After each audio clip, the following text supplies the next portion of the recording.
Dave opened the door to his apartment with a slight stagger. He was just coming home from a late-night party.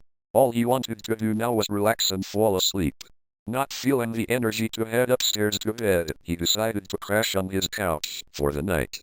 He turned his television to MTV and managed to drift off to sleep quickly. After what seemed like only a few seconds of restful sleep, Dave bolted upright when the music on his television was suddenly louder than normal. He grabbed the remote and went to investigate. Before he could solve that mystery, he noticed something out of the corner of his eye, something in his sliding glass door to the backyard. Not sure if it was his mind playing tricks on him, he decided to investigate further. "Damn," he said, forced to press his face against the glass as he pocketed his remote. "I can't see anything out there." He cupped his hands around his eyes as a last-ditch effort to try to peer into the darkness when suddenly a bearded man appeared in front of the window. The man smacked the glass with bloody hands.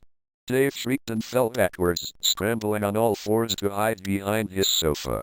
The man outside wailed in terror and then was silent. After a few minutes, Dave got the courage to grab his baseball bat and investigate what was going on outside. The man's bloody handprints were smeared on the glass of the door, and when he went out, the light from his living room illuminated the grass. There before him was a bloody mess, one that looked like someone had been ripped apart. Dave stepped out further when he found himself unable to move. "Greetings," a voice spoke to him, one that seemed to echo from all sides. "What's going on?" he asked through gritted teeth. A man appeared from the darkness before him. He was well dressed in a top hat and suit.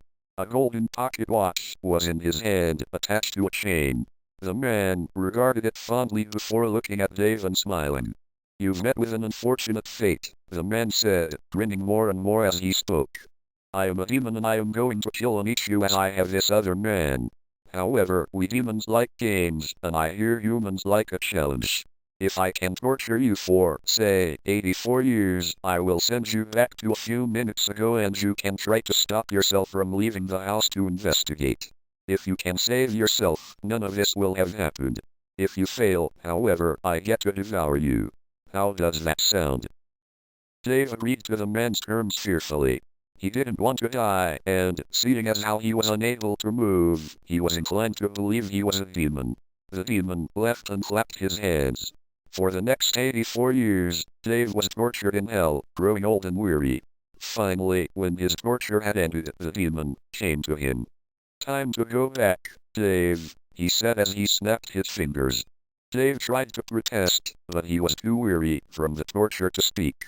By now, Dave was old, bedraggled, bloody, and his memory was shot from the years of constant abuse. The demon was true to his word, though. Dave had been transported to right before he had gone outside. He peered into his house and saw himself sleeping on the couch.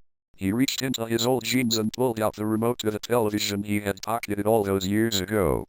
He raised the volume, thinking that would get the past him to wake up. As soon as the volume shot up, so did past Dave. As his past self went to investigate, Dave tried to shout to him to not go outside.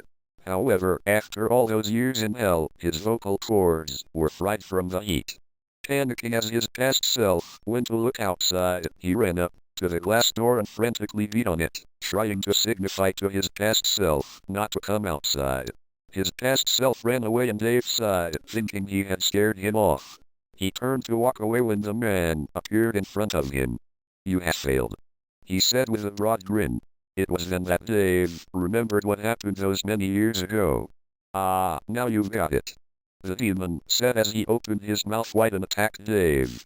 Dave wailed, crying out in a mixture of fear and sorrow. Leaving a bloody mess, the man cleaned himself off and chuckled. "Now, here comes my favorite part."